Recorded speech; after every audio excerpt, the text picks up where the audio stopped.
Steel City. Is everybody ready to go? Let's proclaim the greatest radio show. Welcome, fans, to our Week 6 Steelers preview. I'm your host, Jim Sella, in remote studio with Jay Dash. The Steelers are taking on the Dolphins. Pittsburgh's sitting at 4-1 in first place in the division. The Dolphins sitting at 1-4, and nobody cares where they're at in their division. They're complete garbage. I actually met a guy who is a Dolphins fan in a bar here in my new hometown, and he's completely disappointed and wants Ryan Tannehill run out of town. He should be disappointed. I'm surprised he wants Ryan Tannehill out already, man. I don't completely put all this on him for sure. I mean, his offensive line has been bad. And, I mean, they've been injured as well. Laramie Tunsil has been hurt. That was their first-round draft pick, and he should be back for this game. And Brendan Elbert, another lineman, is coming back for this game as well. So they had injuries on the line. The line hasn't been playing well for him. And, I mean, we've seen good teams with bad lines. I mean, really, anytime you have a bad line, it starts with the line. If you don't have a good line, you're not going to win games. So I think a lot of that has to do with that. Ryan Tannehill, I mean, we've seen over the past couple of years he can play football. He's definitely a better player than what they've shown so far. The Dolphins cut 2 offensive linemen this week. They cut 2 offensive linemen? They cut 2 of them. Maybe that has to do with the return of these 2 guys. But hey, they were just garbage, so they cut them. Well, that's what I'm saying. Those guys are garbage. They're getting a couple of their linemen back, so they're going to cut those guys, and it makes sense. Like I said, their line hasn't been playing well for them. Arian Foster, again, is injured. He's actually questionable. He could come back this week, so we'll have to see about that. I mean, that could be a huge boost for him as well. Because their obviously with the line being bad as well, their run game wasn't doing so well. So, I mean, I like the options they got out there in Miami for Tannehill, though. I mean, Foster in the backfield when he's healthy is nice. You got Jarvis Landry, who is a beast, and Devontae Parker has stepped up and looked like a good receiver this season as well. So, I mean, I like what they have out there. They just got to get that offensive line clicking for Tannehill. They waived Billy Turner, Dallas Thomas, and Jamil Douglas. 2 of them were starters from last week. Yeah, makes sense, man. Like I said, they've been injured. And really, I mean, you came into the season saying you don't expect Miami's defense to be as bad as they were last season because really they were one of the worst in the league last season as well. And, I mean, really, you can't expect the same results. You had to expect something better from them, and it really hasn't turned out. Their defense has been bad again this season. Miami has just been a mess in 2016. But again, I mean, they have names out there. They just got to step up, and that's why I'm a little bit worried about this week because they do have talent out there. And if they could just put it together at home for 1 week, I mean, the Steelers could have a letdown game because, I mean, they could be looking ahead. It definitely could be a letdown game. This is the perfect formula for it in the Mike Tomlin era. You got the Patriots coming up next week. It's a big showdown. It could really put the Steelers in prime position for the number 1 seed in the AFC. The Dolphins don't rank higher than 24th in any pertinent offensive category, and they do rank 16th on defense in passing yards given up per game, but their run defense, they're giving up 150 yards a game. That's worst in the league. And just like you said in the recap, with Le'Veon Bell playing at such a high level, is there any way the Dolphins can stop this Steelers rushing attack? I know the Steelers rushing attack isn't the greatest rate. I mean, it's working good. It's just not averaging so many yards. But that, I think, is just because the passing game is clicking so well. I mean, I think they can if they completely stack the box and give up on the pass, obviously. But even with Le'Veon Bell, I mean, one of the best, if not the best, running back in the game, in the way he's quick with his feet and everything. It still might be tough for him to stop him. But I mean, if they go all out to stop the run, they could. But then Big Ben should be able to torch him. Yeah, if they try to put 8-9 guys in the box, Roethlisberger's going to go 100 yards to Sammy Coates down the field. I wouldn't even ever take the ball out of the end zone on a kickoff. I'd down it, get it at the 25, and try to throw a 75-yard bomb every time. Why not? Is Sammy Coates going to play in this game? He moved from a full solid cast to a soft cast. I believe he was a limited participant or maybe a non-participant. Here, give me 1 second. I'll look it up. Yeah, either way, I mean... He did not participate in practice, I'm sorry. But if he can practice Friday, this is Thursday, then I would say he has a chance at playing. And honestly, it's not like he has the greatest route tree. I think if his hand is healed enough by game time, Tomlin will probably let him play. And I tell you what, it did affect him last week. He had a good many drops last game. Now, I mean, he never had the greatest hands to begin with, but last week it really showed. But he did have 11 targets as well, and he still had a big game, over 100 yards, scored twice. So he still had the big game and everything. But you can tell it is affecting him. And, I mean, that could play a role in this game. But, I mean, I love the way Sammy Coates has stepped up over the past couple weeks. And I think a lot of what's happening with this offense has to do with Le'Veon Bell, obviously. Since he came back, I mean, everything's opened up for Big Ben. And I think with Le'Veon Bell in the game, Big Ben has 9 touchdowns in 2 games, correct? Believe it. Yeah, so, I mean, this offense is on a roll right now. And, I mean, you got the deep threat in Sammy Coates. Big Ben is on top of his game right now. You got one of the best running backs in the league right now, and he hasn't played the full season, so he should be very healthy right now and ready to go. And you got one of, if not the best receiver in football in Antonio Brown. Man, this offense should click on the road as well as home, like they have at home. And I expect them to go out there and score a ton of points this week, show that you can win on the road. I mean, they did show it in week 1 versus the Redskins. They can put up points, but they went into Philadelphia and laid a goose egg. Pretty much. What'd they have, 3 points? 3 points. But, yeah, they got to go out there and show, especially against this defense. I mean, this is a perfect matchup to go on the road and show that you can do the same thing on the road that you can do at home. And I think they need to go out there and show that they can do that, because if they have trouble against Miami on the road here, I mean, looking ahead, they don't have too tough a schedule on the road or anything, but heading into the playoffs, if you're not the number 1 seed, you're going to have trouble, because, I mean, you can't have that huge discrepancy from home to road. What about this young group of tight ends? Because they've pleasantly surprised me. I don't want to say they've replaced Heath Miller, but I think Jesse James and Xavier Grimble and even David Johnson has played his role quite well. Johnson's the blocker. Grimble's kind of a guy who's a little bit faster and can get out on the edge for a tight end. And Jesse James has been real good in short yardage in red zone. And now there's reports that Ladarius Green's going to practice and could be back for the Baltimore game after the bye week, I believe it is. These guys all together could really provide the Steelers could be running 2 tight ends just like New England does, plus these wide receivers. Yeah, I don't know. I'd have to think one of these guys would go when Ladarius Green came back. I don't think they'd carry 4 tight ends. Do you? I don't know. I don't think so. Maybe one goes to the practice squad. Maybe Grimble goes to the practice squad. Yeah, I mean, I think that's the best possibility. I mean, it'd either be him or Johnson, obviously. It's not gonna Even then, you can run Ladarius Green and Jesse James out on the same time. You know, right. Bring Antonio out. You got Le'Veon Bell in the backfield. It's ridiculous the amount of weapons Roethlisberger has. Yeah, I'm excited to see what Green can do if he ever comes back in this offense, but I'm really happy with Jesse James, man. I mean, he's been an option for Big Ben in the passing game. Scored a touchdown again this past week against the New York Jets, so everything I've seen out of Jesse James makes me happy. I did see that he's rated the worst blocking tight end in the NFL right now out of some stats.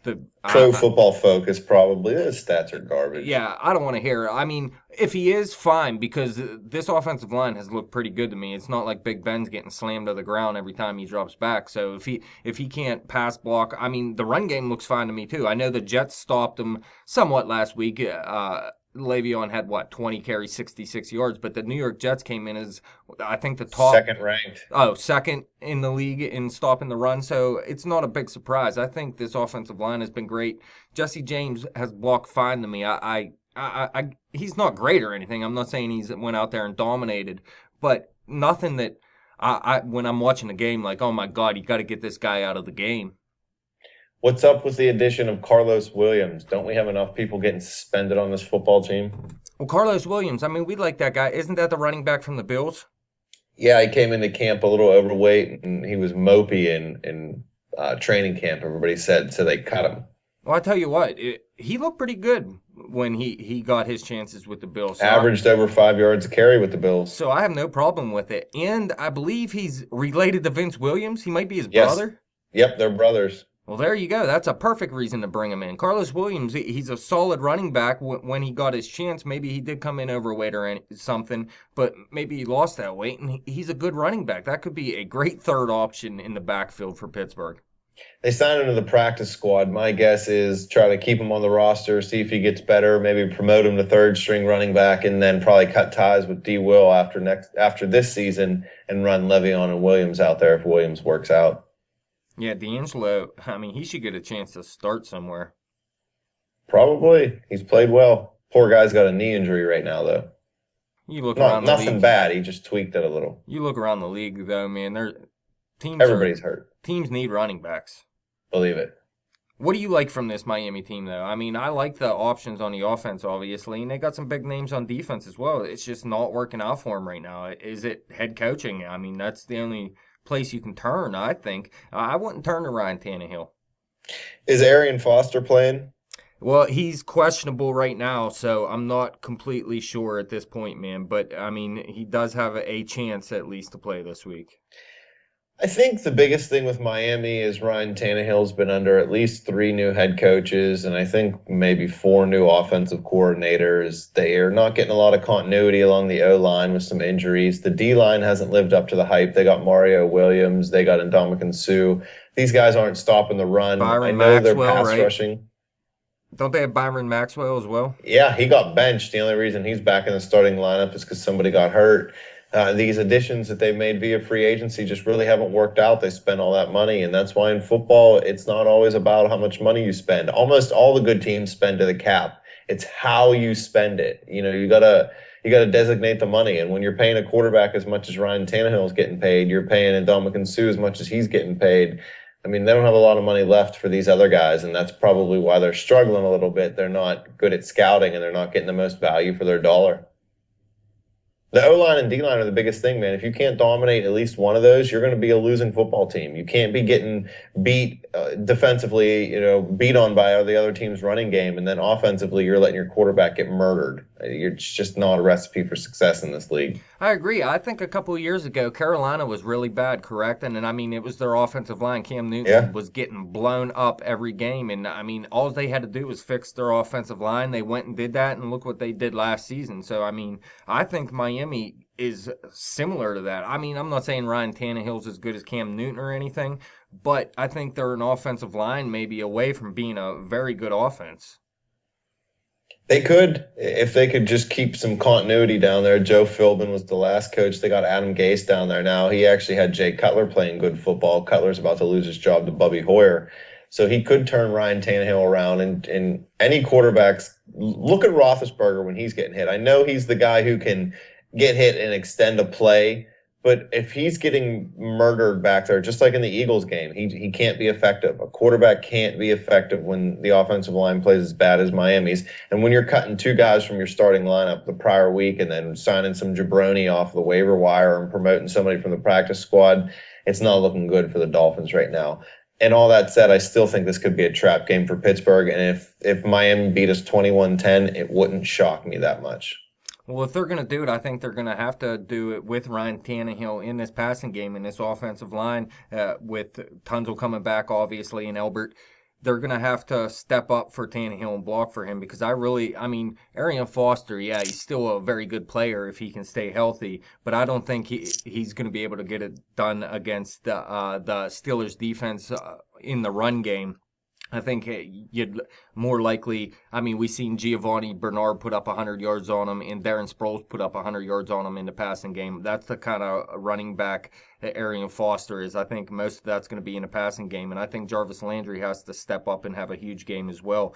But I don't think Arian Foster, even really, I don't know how well Arian Foster is going to be on the ground this season. I think most of his yardage is going to come in the passing game. So, like you said, it starts with the offensive line. So they have to play a good game if they're going to beat Pittsburgh in this game, because we've seen the Steelers over the past 2 weeks, 7 sacks now. After pretty much doing nothing through the first couple games of the season. So they're getting on a roll defensively, getting to the quarterback. This offensive line got to step up and stop that from happening. And one thing that helps that is Cameron Hayward being injured. He's out, 2 to 3 weeks now? Yeah, I believe it. Yeah, so that hurts. You already lost Ryan Shazier for a while. That was supposedly your best defensive player. Vince Williams luckily steps in and does his job and more. But Cameron Hayward was probably the second best player on his defense if Shazier was number one. So without your two best players on defense, it's starting to get shady. But we'll see what happens. Yeah, then the next man up mentality's been working, but who knows how long it's going to keep working. This is going to be a tough matchup for Pittsburgh. What's that young wide receiver that's big down there? Is it Devontae Parker? Yeah. He could have a big game against Pittsburgh. He's a mismatch against our smaller defensive backs. And I know we have Sean Davis, who's a little bit bigger, and Artie Burns is starting to play a little bit more. I'm not sure how much Justin Gilbert's going to play. He was getting more playing time, but then he got hurt, but I think he's healthy now. But I don't know. Those big wide receivers tend to do just what Brandon Marshall did against us last week. They hurt the Steelers, just like big tight ends that are athletic. So if anybody in the passing game had a good game, it wouldn't shock me if he came out and had a big week. Yeah, and I mean, you got Jordan Cameron out there and Kenny Stills as well, so they got some options for Tannehill. And, I mean, if Foster doesn't play, Jay Ajayi is going to be used in the run game. And who's the other guy out there? Is it Lamar Miller? No, Kenyon Drake, a guy they drafted, Kenyon Drake, I think is the other guy. So, I mean, I really don't see those two doing much. I do like Ajayi, but like I said, with the offensive line playing like it has been, I really don't expect too much out of him. But they do have weapons out there, and Tannehill's going to have to use them all to beat this defense. Really, I'm kind of happy the Steelers have been blowing teams out, though, because it's been giving them a chance to give Artie Burns some more playing time, and he has made some mistakes. But he's also made some nice plays as well. And really, the mistakes don't matter when you're up big. So it's nice to see him get some playing time when it really doesn't count right now. And then you can work him into more critical situations later. I'm just reading right now, Larry Tunzel slipped in the shower. That's why he missed last week's game. What a pansy. That's your first round pick, man. How's that dude hurt in the shower? Obviously, this is the Pouncey game, too. We didn't mention that. Oh, yeah, the Pouncey brothers going up against each other. Is Mike Pouncey even playing? Dude's been hurt a lot. Yeah, he has been hurt a lot. Let me see here. He's not listed on the injury report, so it does look like he will be playing. For everything. Will they be wearing free Aaron Hernandez hats? I think they're done trying to free murderers for now. I think they've moved on to wising up and voting for Trump. Make America great, biatch. All right, let's see here. Le'Veon Bell, he should be able to torch this defense. Let's hope so. 100. Okay, we'll go total yards. 160 over or under? Over. Over 160. Big Ben, over or under 3.5 touchdowns? Under. I'm going to say he gets 3 this week. And Jesse James, does he score a touchdown? No, not this week. I think it's going to be Le'Veon is going to get 1 or 2 in the end zone himself, whether it's through the air or the ground. And I think Antonio has a big game again this week. So what's your key to victory? Run the football. I mean, take advantage of that Dolphins defense that can't stop anybody on the ground. They're giving up 150 yards. I want to see the Steelers run for 200. Throw D. Will in there if he's playing good enough. Run him and Le'Veon. Spell Le'Veon. I don't know if I'd like them both in the backfield at the same time. I tell you what I do like is that when D'Angelo is in the backfield, having Le'Veon in the slot. Yeah, that's definitely something that they can do a few times. But I don't like that split backfield. Right. I'm a traditional guy. I like a fullback to block, but that's pretty much obsolete now. But give Le'Veon the rock, man. Maybe not as much in the passing game because he's going to get, I think, if you run him 25 times in this game, I think that's the easiest way for the Steelers to win. So maybe give him a little less workload in the passing game unless it's necessary. Eli Rogers coming back takes a little pressure off of Le'Veon in the passing game.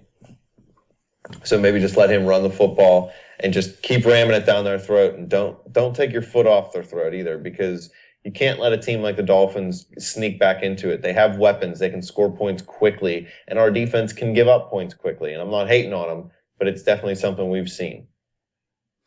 Yeah, I'm going to say the key to victory is get down there, get a good night's sleep, and just play better on the road. I mean, you got to play better on the road. You're right. You got to run the ball, obviously. That's the way to beat this team, especially with Le'Veon Bell in the backfield. But they got to get down there. They got to figure out how to become more consistent on the road. So get down there, eat good, and get some good sleep. Believe that. And don't smoke too much pot. Le'Veon. Yeah, Le'Veon. Sammy Coates is probably doing it too. Why are you putting that on him now? No, I don't know. His hand probably hurts. That's all. All right. How about Todd Haley? He can smoke some, right? Todd Haley can do whatever the hell he wants, because if he got kicked off the team, I wouldn't be too upset about it. All right. So what's your prediction? Official prediction, I think the Steelers offense keeps rolling. I know there's a lot of people talking this could be a trap game. I'm not saying it can't be a trap game. I don't know. I don't get that vibe from this year's Steelers. I really think we're going to see something great with this offense, especially with Le'Veon back. If they keep everybody healthy, I think that they can average 30 points per game. Like, honestly, the way it's looking right now, this is a big test. This will be a big statement game for Pittsburgh on the road. But I think they go out and do it. I don't think they quite get to 30 this week, but I think they can win 28-14, maybe even 28-10. I don't think this Dolphins offense has got much going this year. Like you said, and I said, they got to get that offensive line fixed first. But I think Arian Foster could do something in this game. If he's healthy, I think it's going to be a little bit closer. I still think the Steelers are going to win. But if he's not in this game, I don't expect that close of a game. I mean, like I said, we've seen it out of a couple running backs this season that they can torch the Steelers' defense in the passing game. And we know tight ends they have trouble against as well. So Jordan Cameron can sneak up on you. You know he can have his big games as well. So you got to watch him a little bit. But I think shut down Jarvis Landry is the main thing, and I think they're going to be able to do that. And I'm not sure Arian Foster is going to play, so I don't see them scoring. Like I said, 16 points or less in all but one game this season from this Steelers defense. So I think they roll with that, and I say they score. I think this offense, I think they can roll. I'm still scared it's on the road. We've seen them totally blow it against Philadelphia. So I say the Steelers, like you said, they're not going to score 30 points this week. I don't even remember. What did you say the score was going to be? I don't want to pick the same thing. 28-14, possibly 28-10. Okay, so I'll say it'll be 20. I'll go with something a little bit lower. 26-12. 12, eh? Yeah, I'll go with 4 odd field numbers. goals. Yeah, well, no, it'll be a touchdown, a field goal, and a safety. Why not? Getting creative. I like it. Well, I just want them to go out there and win this game. They can't be looking ahead to New England. I think that's most important. There's another key to victory. Don't be thinking about the New England Patriots. Go out there and beat the Miami Dolphins. They're a terrible team. You're way better than them. You should not lose this game. Believe it. Fans, let us know what you think. Hit us up on Twitter at bet_the_spread. Hit me up on Twitter at betjimthewin. Check out the Facebook page at facebook.com/betthespread. As always, come back to YouTube. Keep clicking subscribe. We got 18 million subscribers. We are beast mode. You're never Let's wrong. keep doing it.